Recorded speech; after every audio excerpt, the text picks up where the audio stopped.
Hi. Hit 3 trailer చూసారా? చూసానండి. ఎలా అనిపించింది? ఓవర్ మాస్ అనిపించింది. ఎందుకంటే నాని గారు ఒరిజినల్ తో కనబడతాడు ఈ సినిమాలో. ఇంకా నాని గారు పెన్ పేజీ డబల్ అయినా సరే ఆశ్చర్యపోవక్కర్లా. సో ఆ రకంగా ఉంది. కొడతాడు నిజంగా. ఒక పోలీసు ఒక మనిషిని ఆ రకంగా కూడా కొడతాడా అన్నట్టు చూపిస్తాడు. లాఠీ టైటిల్ తప్పు పెట్టారు, లాఠీ అని పెట్టాల్సింది, ముదురు లాఠీ అని.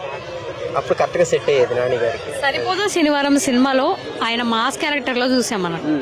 ఇప్పుడు ఈ సినిమాలో ఊర మాస్ లాగా అనిపిస్తున్నాడు.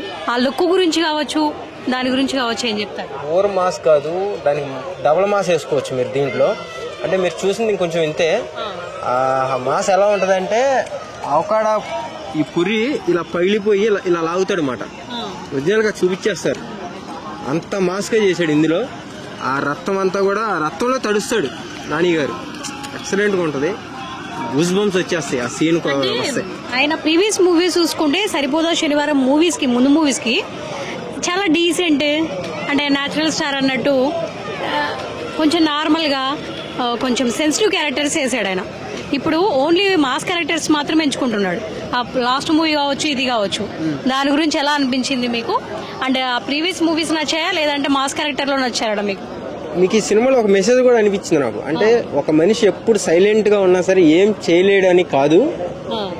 సైలెంట్ గా ఉన్నాడు అంటే ఏదో గట్టిగా చేస్తున్నాడు అని అర్థం.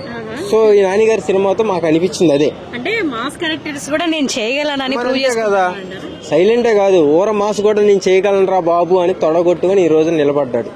ఎక్సలెంట్ ఉంటది. ఇక థియేటర్ లో రచ్చ మామూలుగా ఉండదు. అది దీంట్లో బీజిఎం కావచ్చు, సాంగ్స్ కావచ్చు, ఎలా అనిపించాయి? కరెక్ట్ గా ఆయనకి తగ్గట్టు కొట్టారు. కరెక్ట్ గా ఆయన మాట్లాడే విధానికి గానీ, ఆయన లాఠీతో కొట్టే బ్యాక్గ్రౌండ్ వచ్చే మ్యూజిక్ గానీ చాలా బాగుంది. విజువల్ ఎఫెక్ట్స్ చాలా థ్రిల్లింగ్ గా అనిపించాయి ట్రైలర్ చూసేటప్పుడు. దాని గురించి ఏం చెప్తారు మీరు? ఇంకా అనిపించేది ఏమి ఉండదు, ఇంకా చించేయడమే. ఇంకా అది ఎంత స్కోర్ చేయొచ్చు అంటారు మరి?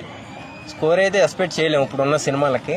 దాంట్లో కథ కాన్సెప్ట్ మంచిగా ఉంటే సినిమాని తీసుకెళ్లి అక్కడ పెడుతున్నారు. అది కొన్ని కోట్లు పెట్టి తీసిన సినిమాని దాంట్లో కాన్సెప్ట్ లేకపోతే కింద పడేస్తున్నారు. సో జనాల మైండ్ సెట్ అలా ఉంది. సో ఏదైనా సరే థియేటర్ లో రిలీజ్ అయిన తర్వాత ఆడియన్స్ ఏదైతే చెప్తే ఇంకా అదే ఓటు. మనమే ఇప్పుడు గెస్ట్ చేయలేము, తప్పు అది. థ్యాంక్ యూ అండి. Thank you so much. Thank you. Hi అండి. హిట్ 3 ట్రైలర్ చూసారా? చూసానండి. ఎలా అనిపించిందండి? ట్రైలర్ చాలా బాగుందండి.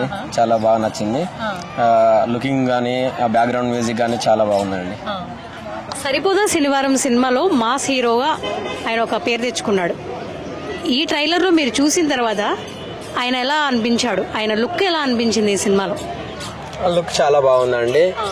మంచి షేవింగ్ తోటి మంచిగా, అంటే కోట్లో గుర్రం మీద వస్తుంటే చాలా సూపర్ గా ఉన్నాడు. చాలా బాగా అనిపించింది. ఇంకొకటి ఏంటంటే ఇప్పుడు తనే ఈ సినిమా అంతా తనే డైరెక్ట్ చేస్తున్నాడు కాబట్టి చాలా బాగుంటుందని మేము అనుకుంటున్నాం. అదే ఆయన ప్రొడక్షన్ లోనే వస్తుంది, ఆయన హీరో కాబట్టి అందరి దృష్టిలో సెంటర్ ఆఫ్ అట్రాక్షన్ కావాలనుకుంటున్నాడా? ఎట్లా అంటారు? అంటే వాళ్ళే ప్రొడ్యూసర్ అయినప్పుడు వాళ్ళని మంచిగా చూపించుకుంటారు కదా. నాని గారు అంటే ఆయనకు సొంతంగా చూపించుకునేది ఏం లేదండి. ఆల్రెడీ రాజమౌళి గారు ఆయనను హై లెవెల్ లో చూపించాడు. ఒక ఈగ సినిమాతోనే మనం ఆయన కెపాసిటీ అనేది అర్థం చేసుకోవచ్చు. సో డెఫినెట్ గా ఆయన చూపించుకోనికి ఏం లేదండి. కానీ ఒక మాస్ లుకింగ్ అనేది సినిమాలో ఉంటుంది. ఫైట్స్ కానీ చాలా, ఆయన ఒక పోలీస్ గెటప్ లో కానీ ఒక మాస్ ఒక పాత్ర చేస్తున్నాడు కాబట్టి, సో ఒకసారి డెఫినెట్ గా మాస్ హీరోగా ఆయనకు ఆల్రెడీ ముద్ర పడింది కాబట్టి చాలా బాగుంటుందని అనుకుంటున్నాను. న్యాచురల్ స్టార్ ఆయన అంటారా? న్యాచురల్ స్టార్ నుండి ఇంకా మంచి పొజిషన్కి వెళ్తాడని నేను అనుకుంటున్నాను. ఓకే, ఈ సినిమా ఎంత కలెక్షన్ చేయొచ్చు అంటారు? సినిమా కలెక్షన్స్ అనేది నాని గారి ప్రతి ఫిలిం కూడా యావరేజ్ గా ఆడుతుందండి. చాలా బాగుంటాయి. నాకు తెలిసి ఈ సినిమా ఇంకా హైగా, అంటే గత సినిమాలతో ఆయన సినిమాలతో పోలిస్తే ఇది చాలా ఎక్కువ వరకు కలెక్షన్ జరుగుతుందని నేను అనుకుంటున్నాను. ఓకే అండి, థ్యాంక్ యూ సో మచ్.